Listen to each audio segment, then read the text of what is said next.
part of the project of building the Emirates was building the stadium, Yeah. redeveloping Highbury to what it is today, Highbury and then Square. also this. Yeah, so we had 3 really big building projects. Wow. And then the other pieces of land that we owned, we sold off to developers. So we sold off all the other land on Queenston Road, and we sold all the other bits of land off, and that brought in revenue to help us build the stadium effectively.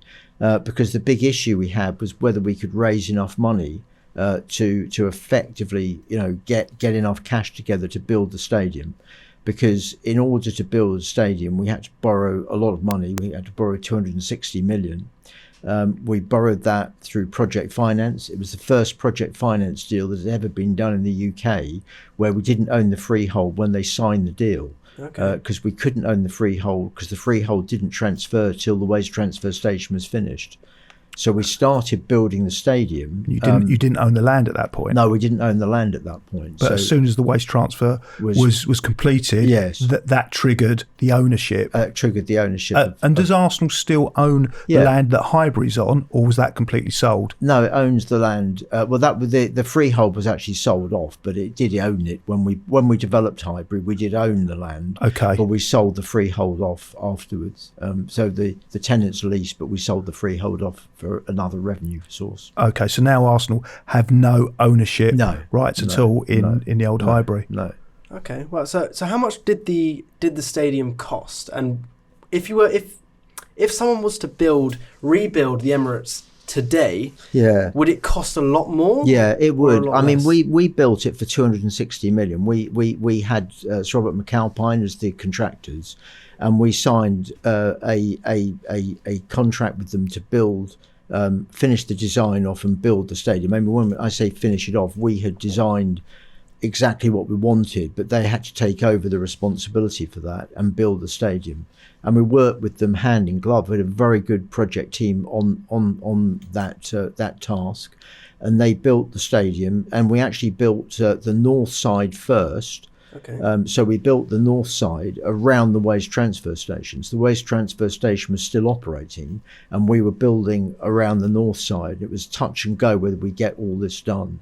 And I talked about the other 2 technological or engineering feats. The other 2 obviously were the 2 bridges that we had to bring in, the North Bridge and the South Bridge.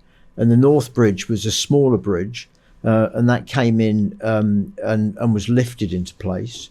And there was the biggest crane in Europe came to lift it, and it came with 12 other cranes which built the big crane. So the big crane built it, was built on the site. It wasn't very simple then, was it? No, and lifted it into position, and then we had to dismantle the whole thing and take the crane all the way around the other side to lift in the second bit of the bridge. Wow. And the southern bridge was too heavy to actually lift, so it was actually pushed over the railway line. So that was how we did it. So they were the big engineering feats that were accomplished. Did they have to shut the railway line at all during the that's the really complicated bit. You have to get what's called possessions over the railway line, so the railway line's shut when it's done. And that's why it's also time critical, because they give you a weekend where they shut it and you move one bridge in, and then you move the other side in a couple of weeks later. If anything goes wrong, you lose the possession, and then you've got to go back to Network Rail and get another possession, and that might be months away. So they were really high risk elements of finishing the stadium off. So it was very complicated. Were there any big challenges that you faced? I think the biggest challenge was money. Okay. I mean, we borrowed about 150 million from Barclays to build the stadium, and we were going through that pretty quickly because we bought up all the properties. We started the construction, and we were really tight for cash. I can remember once that we had to get a property deal away on a Monday in order to be able to draw down the next bit of cash from the bank. Otherwise, we couldn't pay the wages for the players on the Thursday. So we were quite tight for cash. Right, yeah. And we owed our lawyers something like 5 million. We owed money all over the place. And the most difficult element was raising the cash, because football stadiums have had at that time a very bad reputation for going very badly wrong. Big construction projects had a very bad reputation for going very wrong. And we had to raise 260 million. And you've got to remember, at that time, our turnover was about 60 or 70 million. So we had it was a big ask of the banks to borrow 260 million. So the first time we tried to do it, we actually failed to raise the cash in 2003. We worked with about 8 banks, and we sat in a room one day when they all went to credit committee, and the first bank came in positive, which gave us 75 million. And then another bank came in positive, and then we started getting a lot of no's and negatives. So we actually had to stop kind of everything because we couldn't raise the cash to be able to, carry on. And we then went back to the market with a new deal. So we then went back with the thought process that we could sell our kit rights forward for 10 years. So we did a deal. We had to do a deal with Nike to do that. In fact, Nike came in with 100 million up front to do that deal. And we had they had a matching right on the deal. We went to Adidas. And Adidas came back with something like 140 million. Okay. So we took it back to Nike, and Nike said they'd match it. So we got 140 million from that deal. And then we did the Emirates deal, and we got cash up front for that. So was the Nike deal, that money, like the 10-year deal, that money was put towards building the stadium? Yeah, that money was put towards building the stadium. And then we did the Emirates deal, which also brought more cash in. And then we worked out that we were going to start to sell some of the seats forward. So we sold, there were a whole block of club seats, very good, the best seats in the house, which we sold forward. So we asked people to pay for 3 years in advance. Wow. And so we accumulated enough money so that in 2004 we got the loan in place, the 260 million loan, and we could start to build the stadium. Obviously, the Emirates, you said about 240 million. 260 million that cost. So Tottenham Stadium, which, you spoke about rubbish waste management in a stadium, their toilet bowl of a stadium cost them just over 1 billion. Yeah. Is that more, I think more than it should have been? I think if you built Emirates today, it would cost a lot more. Close to a billion? I think it would cost like 600 or 700 million, 750 million. I think that's where it would be today. I think the real comparison needs to be about how much they spent on Wembley at the time, because they were roughly the same kind of time. And Wembley was about 750, but Wembley had a lot of problems. I mean, I think that one of the things that we did was we worked every day on site with the builders. So, if we had a problem, and we did have problems, then we would solve them on the spot. So, I mean, like one of the problems we had, which was a late on problem, which was a nightmare, was the architect had mucked up the press box. So my communications director said we've got to have the best press box in the Premier League. So we had this great press box where they had huge amounts of room, and they could sit there with their lovely desks and all their internet and everything, and they were on a step and a half in the stadium. And I went around with my operations director, who's still there, John Beattie, and we just looked at this and we thought something's wrong here.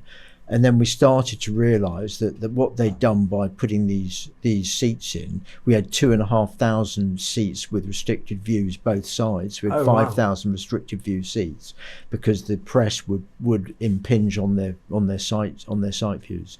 So we had to change that. I mean, some of the specs we had were I mean, we really worked hard on the fans' experience.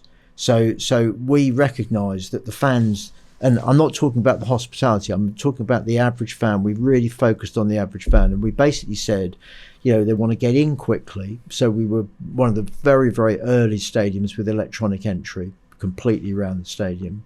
They want to sit on a very comfortable seat, and we upgraded the seat, and that cost 2 million to upgrade the seats from the original spec, which was a basic seat. And I think the seats at Emirates are still the best seats you'll get in any stadium. I would concur with that. And the guy who came in, they were an Australian company, I think, and they were, they kind of gave this presentation saying they tested thousands of bottoms on seats, and this was the one. And you thought, well, is this a lot of drivel? But when we saw the seat, and we actually didn't, when we ordered it, they hadn't got one actually. They got a prototype, they hadn't got a manufactured one, and we were the first people to put them in. So we've got great seats. Then the toilets, we were very keen to have fantastic, it sounds funny, but I think it's all part of the fan experience. So we've got great toilets, and if you go into the toilets after the match, they don't smell after the match. They're very clean, and they're special chemical toilets, are very expensive. And then the fourth thing is they all want to drink. A lot of people like to drink beer, so we put in £1 million cooling system so that they could pour 12 pints in 30 seconds. So that was that level. So we looked at each customer group and gave them what we thought were the very best facilities in the country at that time. So, if you got to club level, we had very nice facilities. And I think we did some things that were, very innovative at the time. And I said, if you're going to spend that much on a ticket, you don't want to have to not get a drink at half time. So we gave free drinks at half time. Now we put that price back into the season ticket. Yeah, which I would say is included. But even so, people still, I think that's probably one of the best things at Emirates Stadium. If you're fortunate enough to go to club level, that you get that. And then box level was also, a very big revenue earner for us. Remembering we had like 800 premium seats at Highbury, we went to 10,000 premium seats at Emirates, so that's where the real revenue generation came from. And of course, right up to the Diamond Club, if you're lucky enough to have gone in there, where we replicated the Marble Halls. And Marble Halls podcast. Yeah, and we replicated the Marble Halls. It's got the cannon in the granite floor. And it's all polished concrete, and we chose the marble for the bar in Italy. So it's an amazing experience. We had special designers to do that.